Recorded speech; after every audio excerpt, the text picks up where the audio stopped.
Ladies and gentlemen, please welcome the former IBO light heavyweight world champion. It is, of course, Mr. Lyndon Arthur. Lyndon, welcome back on the show, my man. Thank you very much. How are you? You okay? Yeah, my friend. Always good when speaking with you. How are you? Yeah, I'm good, mate. Good on the way home. Just finished finishing the gym. Wicked. Going home to eat and chill. Okay. It's late in the evening to be eating. Nah, I'm fine, man. I got good nutrition. I trust what they say. Okay. Good stuff, my friend. So, yeah, it's been a minute, man. We last spoke back in December of 2022. At the time, you'd just beaten Joel McIntyre. A lot has happened since then. How have things been? Yeah, good, man. Obviously, I've had the Bivol fight, Liam Cameron, which that fight aged pretty well considering, my performance wasn't the best, but having a good performance against Benn, it's not don't look as bad. And yeah, man, we got the Yarde rematch. The Trilogy, should I say? I'm excited to be in a Trilogy in front of a massive crowd at Tottenham. First football stadium fight. I'm doing all right. No, that's brilliant, man. Yeah, tell me as well, just in a nutshell, what it was like to share the ring with Dimitri Bivol. It must have been crazy, man. Yeah, man, obviously. Said it a million times. It wasn't the best preparation I had, but all the time. But it is what it is. It was an opportunity that I had to take.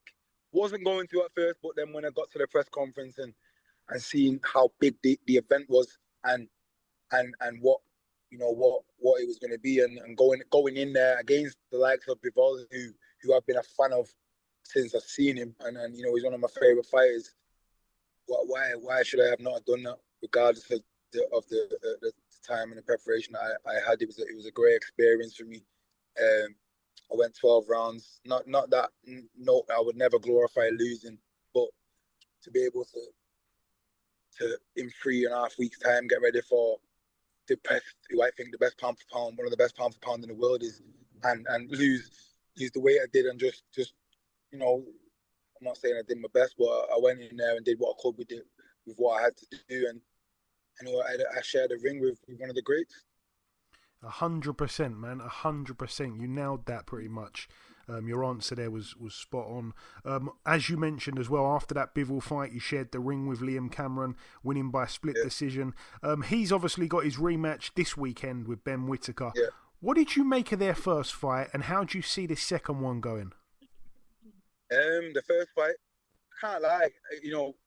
I obviously sharing the ring with him, and me knowing that I wasn't exactly at my best in that fight. Again, no excuses. He did what he had to do. That was his big opportunity, and I'm glad that I was the one that, we fought him and he gives a good performance, and he's been able to build on that now. I'm glad I'll be a part of his journey because his story is amazing. But I actually thought Benn was gonna. I rate Benn highly, as much as a prick as he is. I rate him highly, and boxing ability wise. So, I thought he was gonna win, and Liam went in there, and I believe Benn took him very lightly, and Liam did what he did. I think Benn will go away from that, and I think he would have trained even harder now, and it'll be even sharper. It'll be hard to doubt Benn the second time round. But again, Liam, one of them guys, is resilient. He's got nothing to lose whatsoever, and he's got it all to gain. He's a good fighter. People forget that he's a good fighter. He's been Commonwealth champion in the past, and he's now on a roll. He's gone 10 rounds with me. He's had a good few fights. He's had a fight with Benn. He's going in that ring confident. He's got all the confidence from the first fight because he actually believes Benn quit, as a lot of people do, and he believes he hurt him. He believes Benn was tiring. He'll take all that confidence in there. I'm not sure if it'll be enough because, like I said, boxing-wise, I rate him, Benn highly, so we'll see. I'm excited to watch that. Yeah, me too. I think it's brilliant. It's obviously headlining. It's a 10 times bigger fight than the first time, and I can't wait for it like you. But yeah, let's get to it. Obviously, the main reason you're here, not too long to wait now, not this weekend, but next. You'll be having, as you say, that Anthony Yarde Trilogy fight, April 26th. in that Tottenham Hotspur Stadium. I feel like, Lyndon, a win here for you would take your career to an even higher level. Like, this is massive for you. Yeah, it's huge. It's huge. It's huge for both of us, really. Whoever wins this goes on to great things. There's great fights out there, all up and down the division, from world to domestic. I'm confident. I'm excited. I'm raring to go. I don't believe I'm nothing like I'm going to be in the second fight or the first. I'm just excited. I'm excited. I've been training hard for 12 weeks. I'm in a great shape. Greatest shape I believe I've been in a long time. I've dieted for the best part of 12 weeks, and I'm just excited to get in there and see what I give. And what I find so interesting as well is not often do we see two fights in the past where both fights have been completely different type of fights. This third fight has got a lot of people really wondering if it's going to look anything like the first or the second fight. You just said there that you don't feel like... A lot of people believe he's going to just walk through me again. A lot of people.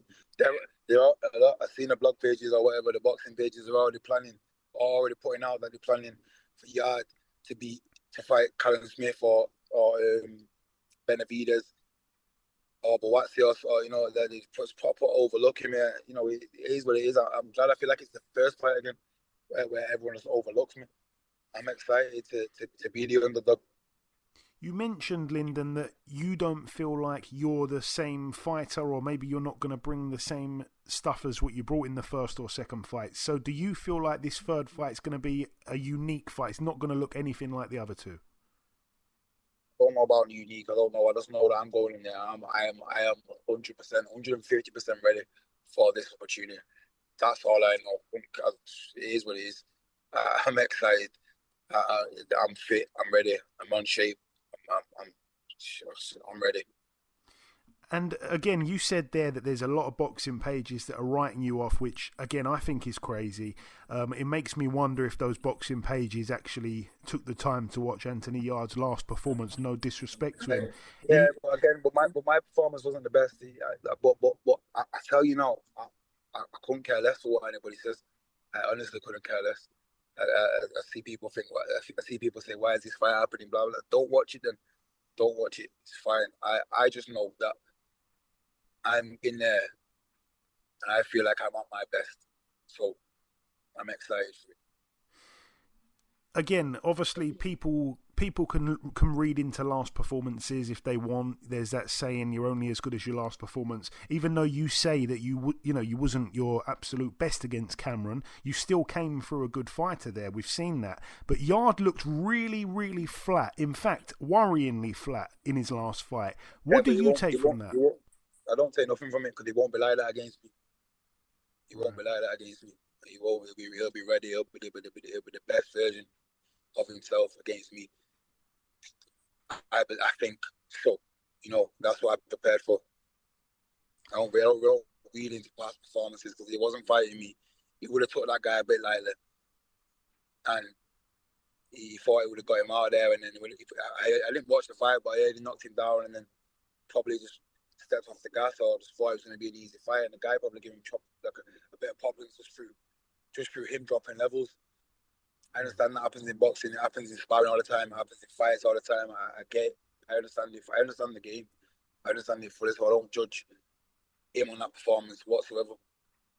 Okay. It's interesting. Again, like I say, I'm really pumped for this Trilogy fight.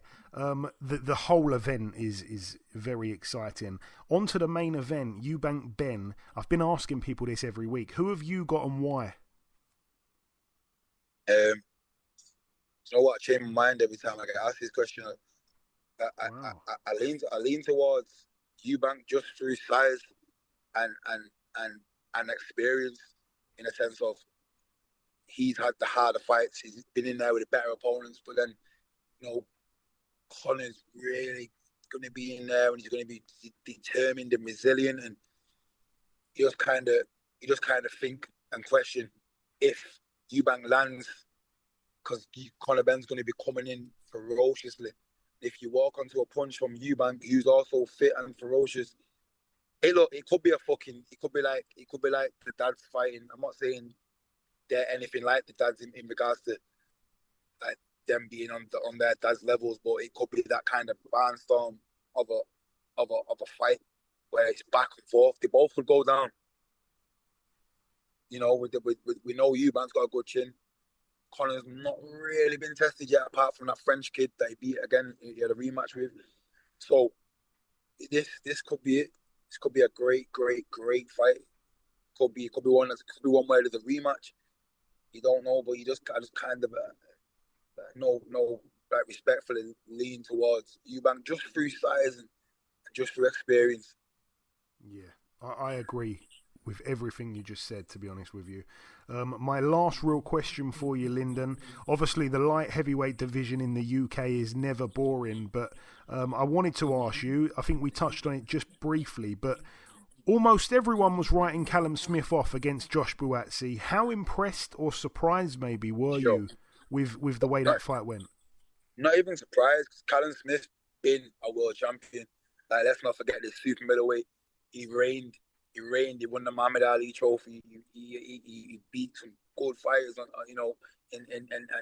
at light heavyweight, he's not looked too shabby. Let's not say, he got beat off Beterbiev, because Beterbiev doesn't beat everybody, and stops everybody.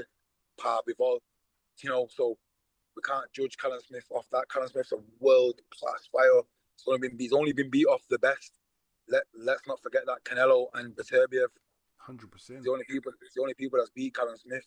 So, but again, then let's not take nothing away from Joshua Buatsi, even because he's in there with a world class operator in Callum Smith. It was just a great fight to watch. Obviously for the fans, probably not so good for the headaches, but for us as fans watching a fight and as someone who's in that division, you have to just take your half to the pair of them, because they both looked hurt in the fight at some points, and Callum Smith just shown that little bit more experience and shown that, the pedigree of being an experienced professional, being world champion and being in the tough fights, was pulled through a little bit more. That fight there will do nothing wrong for Joshua Buatsi. In his next fight, or that will just add tons of experience on for him, and he'll know. He's showing heart, he's showing chin, he's showing toughness, he's showing he's not just going to get hit and go down, and he's going to carry on fighting no matter until the very end bell. It was a great fight to watch. Yeah, to be honest, it probably stole the show. It was a brilliant fight, and I'm happy. It's crazy that it was on the first fight. I know, it's madness. Because there was good fights after that, but they kind of looked like it wasn't good fights because of how good that fight was. Yeah, it was crazy. Yeah, it was hard to fight after that. It was a fantastic fight, and I'm happy for Callum as well, who a lot of people were writing off unfairly, I felt. Just before we let you go, Lyndon, if you've just got any closing words to the listeners, if you want to sign out with a little message, take it away, my friend. The floor is yours. Yeah, man, just everybody tune in. It's going to be, I'm sure everybody will. The fight night is going to be a great event. I can't wait to walk out in front of the thousands of fans. It's not Old Trafford, but Tottenham will do. I'm excited for everyone to come down. Maybe the fourth fight will be in Old Trafford. We'll see. Something like that. That'd be a dream, man. But yeah, listen, Lyndon, as always, the pleasure is mine. Thank you so much for your time. Best of luck for April 26th, and we'll speak sometime after the fight for sure. No problem, mate. Thank you. See you later.